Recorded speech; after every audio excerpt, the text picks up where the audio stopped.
Syracuse University honors your outstanding contributions to the transportation industry. Your leadership of the New Jersey Transit Rail operations and the Delaware River Port Authority greatly improved the quality of passenger and freight transportation in some of the most congested urban areas in the United States. You were instrumental in improving the operation and quality of service in Amtrak's Northeast Corridor. You're credited with guiding the implementation of the nation's first operational high-speed rail passenger service. Thanks to your efforts, Amtrak has realized many service and quality gains to the benefit of rail passengers in the nation. Syracuse University recognizes your achievements and dedications to the transportation industry. We are proud to present you with the Salzburg 2000 Medallion. Congratulations.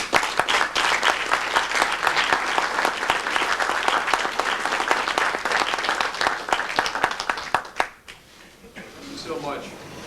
The first thing I'd like to do is thank my wonderful wife, Hope, for joining us here this morning. And also Brittany and Kendall, Hope's beautiful children. This is not the first award we as a family have received this week. Earlier this week, Kendall received Superstar of the Week in her third grade class.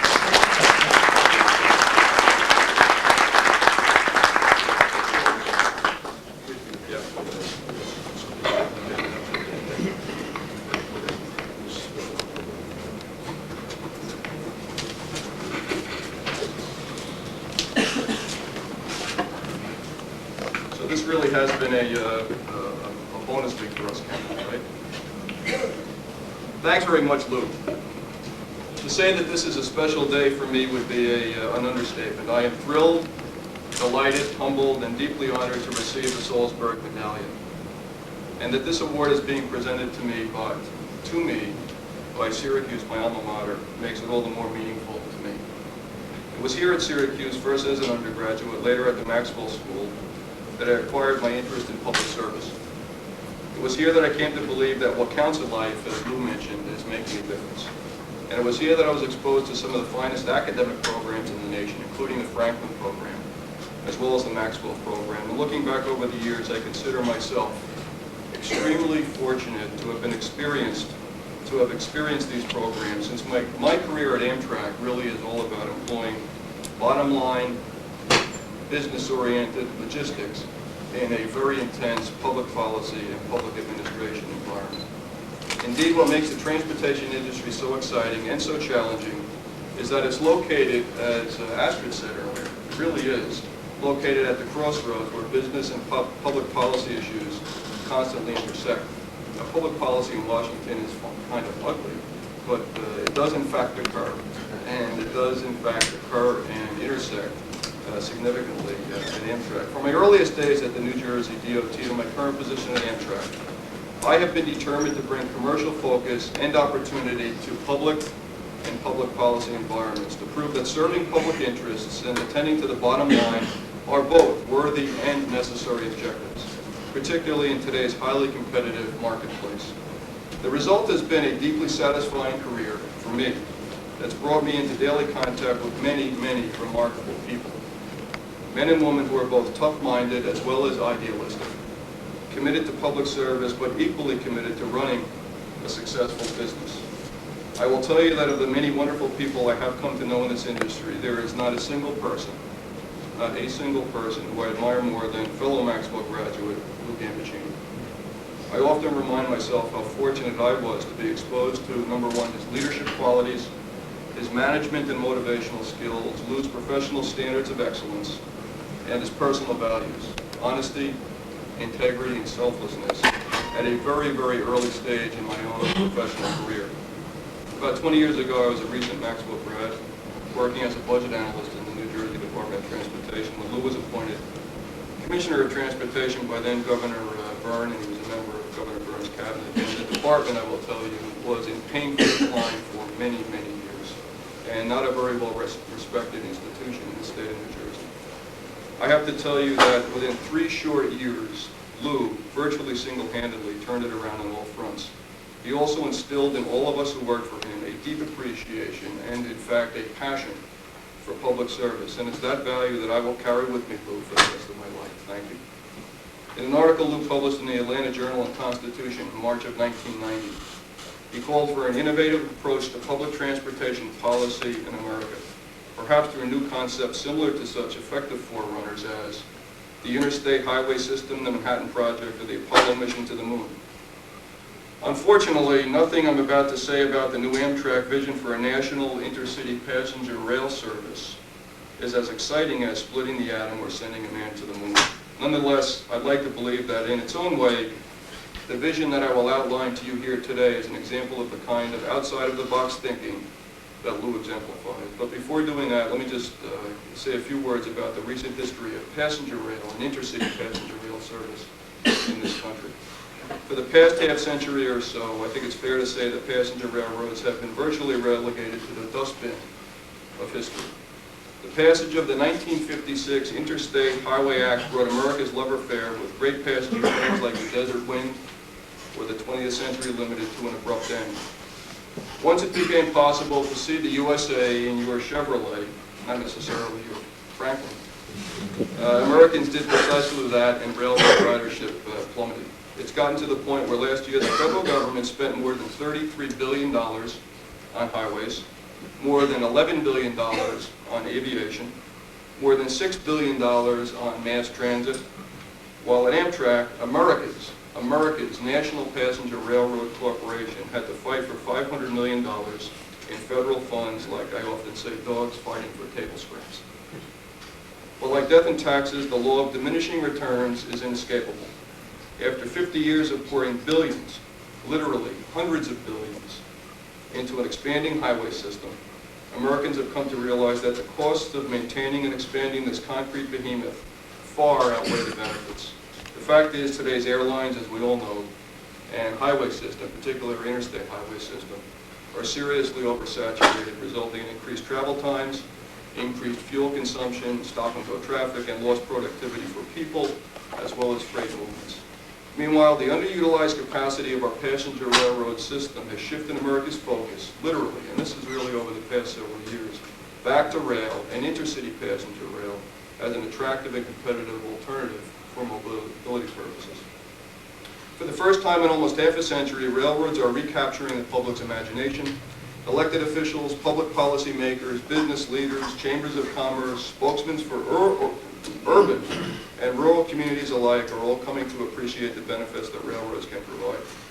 Environmental quality, energy savings, economic development from improved travel and tourism, and the reduced need for additional highway and airport, or expensive highway and airport construction. Even before rising oil prices reminded Americans once again of the perils of overdependence on volatile Middle East oil, the National Governors Association unanimously voiced its strong collective support for Amtrak and high-speed corridor development all across this country. Amtrak also enjoys the support of more than a quarter of the United States Senate, which historically is very, very unusual.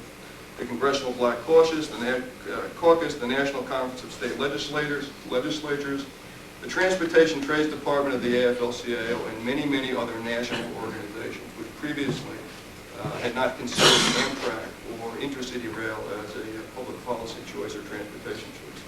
As a matter of fact, most recently a new coalition, States for Passenger Rail, has been formed to support high-speed rail funding in many corridors all across this land. Amtrak's vision for intercity passenger rail service grows out of this grassroots demand, recognizing that demographics and market demand have led to pursuit of high-speed rail as a new kind of product that is competitive with other modes of transportation. Amtrak is committed to creating a market-based national system whose economic viability derives from both passenger revenue as well as other successful and related commercial ventures. In the 21st century, we envision a national passenger railroad consisting of regional high-speed rail networks linked by market-responsive, long-distance intercity train services. This national system will be market-driven in terms of speed, frequency, origin-destination options, amenities, as well as price. Fundamental to its success will be the fostering of mutually beneficial partnerships with states, with Class I regional and short-line railroads, and with other commercial entities, as well as airlines, as well as with the federal government. On January 31st, 2000, Amtrak took a major step, which you may have read about in the press, in the revitalization of our vision by launching the Acela Regional train service between Boston and New York. The new all-electric Acela Regional service dramatically reduces travel times in New England, making it rail attractive for both leisure as well as, increasingly, business travelers between those points. So far, Acela Regional trains are performing 25 to 30% better than our own initial projections and outperforming the trains they replaced by 55 to 65%, and that is really exciting. The regional service will prime customers and pique their interest for arrival of our Acela high-speed express trains and train sets later this year. When all 20 high-speed train sets are operating, travel time will be reduced between New York and Boston to as little as 3 hours, and between New York and Washington to as little as 2 hours and 30 minutes. And customers will travel in comfort with onboard amenities unmatched by the air shuttles, the plane, or the automobile. Introducing Acela is a critical link in America's financial turnaround, Amtrak's financial turnaround. We anticipate gaining 3 percentage points in market share from 12 to 15 points in the Northeast. But high-speed rail is not just something the Northeast wants. As I noted a moment ago, across the nation, interest in high-speed rail is running high. In 1999, Amtrak was involved in partnerships with 36 states in the planning, construction, equipment acquisition, and implementation of high-speed rail projects. I won't describe all of our projects, many of which are quite ambitious, but I think many of you will be especially interested to know that Amtrak and New York State have agreed to jointly fund $185 million in upgrades on the Empire Corridor between New York and Buffalo, with the goal of upgrading the turboliner fleet on the corridor and reducing New York to Albany trip time to just 2 hours. A total of 7 turboliner trains are included in the upgrade program, with work being performed right here by Super Steel in the Albany area. Have some water here.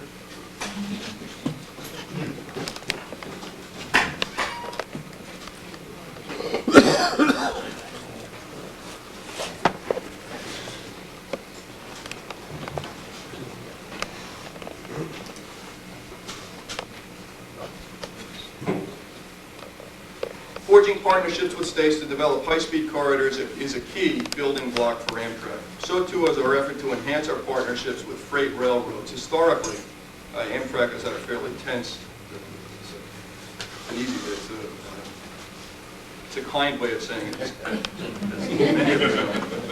Amtrak has had a fairly tense relationship with freight railroads. Indeed, the rail freight industry is probably more important to Amtrak than it is to any other company in America. Approximately 95% of the rail lines on Amtrak's 22,000-mile system are owned by freight railroads. We rely on those railroads to maintain the tracks on which we operate, to dispatch our trains, and to ensure that those trains arrive at their destinations on time. Last year, we paid freight railroads more than $100 million for the operation of our trains over their lines. The relationship between Amtrak and the freights flows in the other direction as well. 3 of the 6 largest freight railroads in North America have very significant operations over lines that Amtrak owns and maintains, and 5 of 6 operate over railroad that Amtrak employees dispatch. For Amtrak's vision to become a reality, however, being an important customer and supplier of the freight railroads will not be enough. Rather, Amtrak and the freights must become genuine partners. We must develop mutually beneficial relationships that create real value, and that's principally around money, for both parties, and to which both of us attach real importance.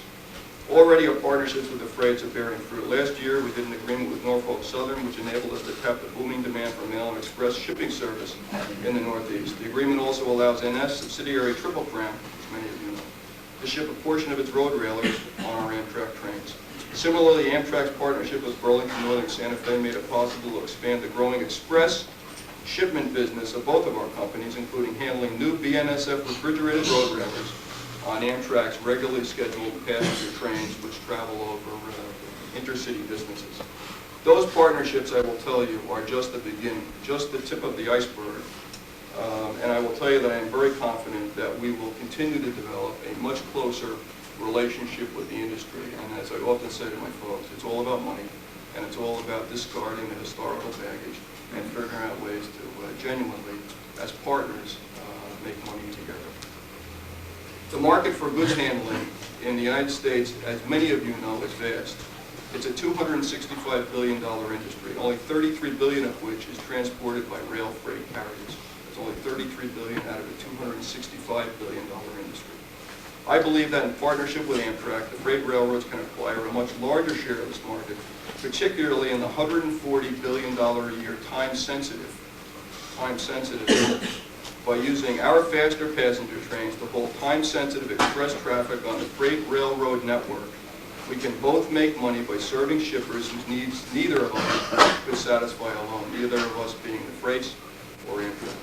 Several weeks ago, in fact, the Wall Street Journal, you may have read, ran an article about an Amtrak Express joint venture that could provide apple growers in Washington's Yakima Valley with 2.5-day service coast to coast for perishable shipments.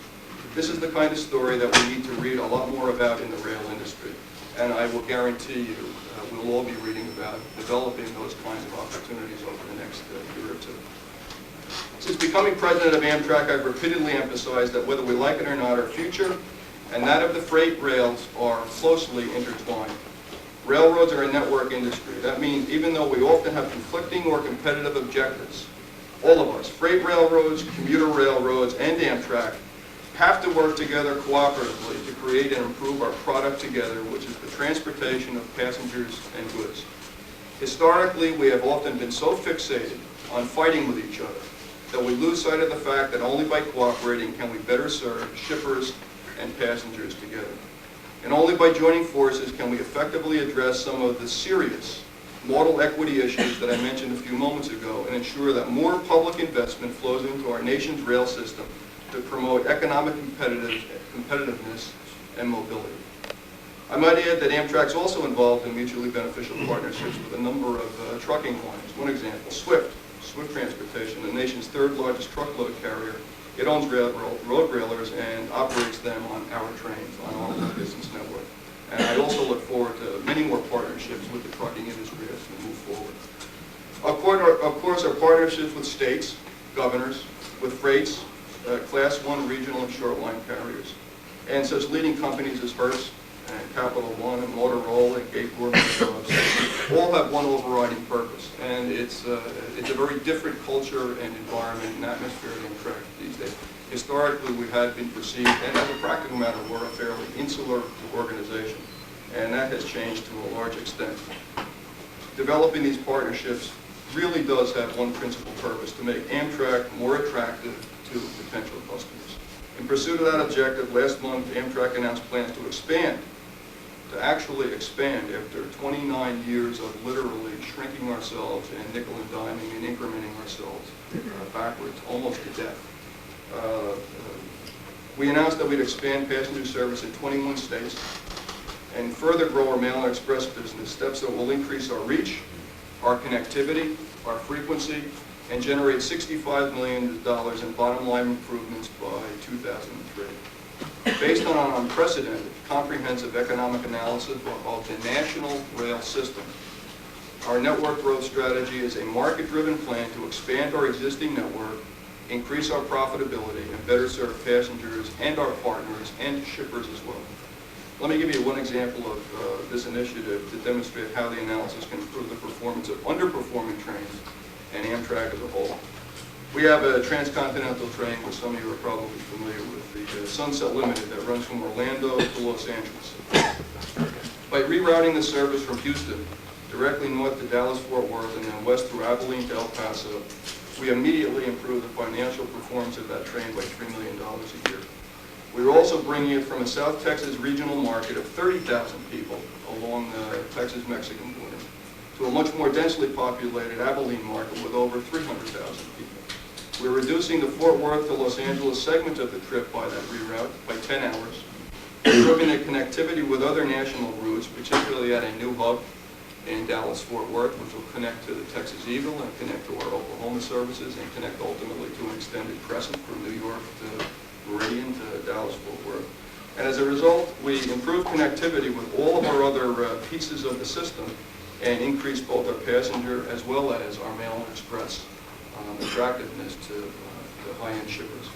But while our national network growth strategy will enable us to increase market share as well as revenue, to base future decisions on market demand rather than hunches or intuition We will never ever achieve our vision if we don't deliver a high-end, high-level, consistent level of service on every train, every day around our core business, which is long-distance intercity passenger trains. Without a doubt, the most significant challenge that Amtrak really is facing, that also is entirely within Amtrak's control, is to fundamentally change, and we have made massive progress on this front over the last couple of years, but we do have a long way to go. Fundamentally change the way we interact with all of our customers. Currently, 12 to 15% of Amtrak's passengers defect from the company, largely as a result of a not too positive experience on board one of our trains. We are widely regarded as a relatively inconsistent long-distance operation. Each percentage point of improvement in that rate is worth $10 million a year in additional revenue. Only by providing world-class service will our current customers choose Amtrak more often, and will potential customers even consider traveling with us. To help achieve this goal, in 1998, we put together a top-level management team to establish for the first time in almost 30 years and implement for the first time in almost 30 years company-wide service standards applicable to every single train on the Amtrak system. The service standards initiatives based on proven best practices from a number of other successful service and customer-based organizations, including Ritz-Carlton, Sears, Continental, and Continental Airlines, and the United States Postal Service. To date, we've trained, and this is literally over the past 11 months, we have trained 16,500 employees in customer service techniques. We've implemented incentives to reward perfect attendance and quality service, and introduced mandatory training for every manager in the company to enhance their leadership and motivational skills for the troops. On July 4th, this coming July 4th, Amtrak will roll out the first service guarantee program in the passenger transportation industry. We will promise to satisfy our guests, period. If we fail to do so, we'll give them a voucher good for future travel equal to the amount that they paid for the portion of the trip on which we failed to meet their expectations. The initiatives I've just described, regional high-speed rail corridors, not just the Northeast Corridor, but corridors all across this country. Expanded partnerships with states and governors. Expanded partnerships and seizing opportunities and burying the hatchet with freight railroads. A much more commercial focus, realizing opportunity and seizing opportunity to make money. And a determination to use our national system to improve the reach and connectivity of this system to better serve customers more effectively. And a corporate-wide cultural revolution around the way we behave with each other and the way we behave with customers. These are the kind of initiatives that really are the building blocks for a successful national passenger rail system. But this exciting vision, I will tell you, carries a very substantial price tag. Achieving and maintaining profitability and a truly national route system depends upon a consistent, continuous, and predictable source of capital investment. I recently returned, in fact, Hope and I recently returned from a trip to Europe, where I had another opportunity to examine the British and French passenger rail systems up close, which many of you, not most of you, have probably examined. And while I was there, I was struck by tremendous historical irony. At the end of World War II, as many of you know, the United States, through the Marshall Plan, contributed about $13 billion to help rebuild Europe's industries, including the shattered rail system. While investing in European railroads, we were disinvesting at the same time, literally disinvesting in America's railroads, with the predictable result that in many respects, European railroads today far outperform our own. Frankly, I am personally, and we at Amtrak, are tired of being outclassed by European railroads. I am tired of being asked time and time again why our trains aren't as good as their German or French or Swedish or Swiss counterparts. We are all tired of being embarrassed by statistics that demonstrate that when it comes to investing in railroads, our record as a nation really is a disgrace. Forget about Switzerland or Sweden or Austria or Germany or France or Britain. Those nations outspend us by many orders of magnitude. What you probably don't know is that there are nations like Iran and Namibia, South Africa and Colombia, Mexico, India, Thailand, Guinea, and Bolivia. These nations are much poorer, as you all know, than we are, yet on a per capita basis, they all invest more in Bay, Wisconsin, aboard the Chicago and Northwestern Railway. At one point he turned to Harold Linsky, who was the passenger division manager for the Northwestern, and said, "Harold, why is the railroad service in America deteriorated so badly since the end of World War II?" Screwing up his courage, Linsky replied, "You killed it, Mr. President, when you invested $100 billion in the interstate highway system." Reportedly, President Eisenhower, who was something of a rail buff, incidentally, was shocked. He had never realized that his policies helped undermine passenger service rail in America. Fortunately, I will tell you firsthand that the political tide is beginning to turn. And it's really something that's occurred over the last several years. Americans all across this country, in cities and small towns and medium-sized communities, are growing increasingly tired of spending billions to build more highways and airports and still getting stuck in gridlock and twinlock, sort of the vision that Flew painted for us all yesterday. They're beginning to realize that our national railroad system is a precious treasure that we've unwisely neglected for decades. They've started to understand that better utilization of our railroads could free our highways and airports to better fulfill their appropriate roles. And they've begun to recognize what the cost of not investing in rail comes to: more gridlock on the interstates, more air pollution in our cities, a highway construction bill that dwarfs the cost of upgrading the rails. Americans have also become aware of something else. Amtrak, and this was questionable for some period of time, I think, but Amtrak is here to stay. Our high-speed rail projects make us competitive with other modes of intercity passenger transportation. Our speed, our reach, our frequency, our connectivity of service gives us a very special niche in the shipping market, in particular the time-sensitive shipping market. We are widely recognized as a powerful engine for economic growth in cities and states across the nation, a way to get cars off gridlock highways and to open up badly needed use of our congested airports and gates. And we are well on our way toward becoming one of the premier service-based companies in the United States.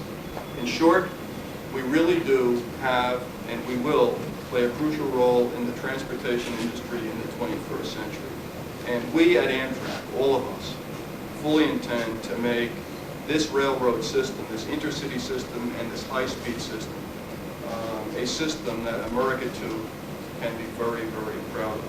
I just want to thank you all in closing for listening to this morning so patiently.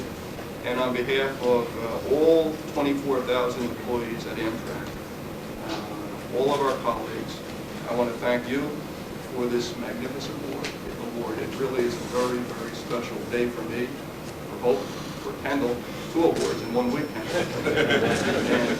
And thanks very much. Thank you, Lou, very much. And thank you, John.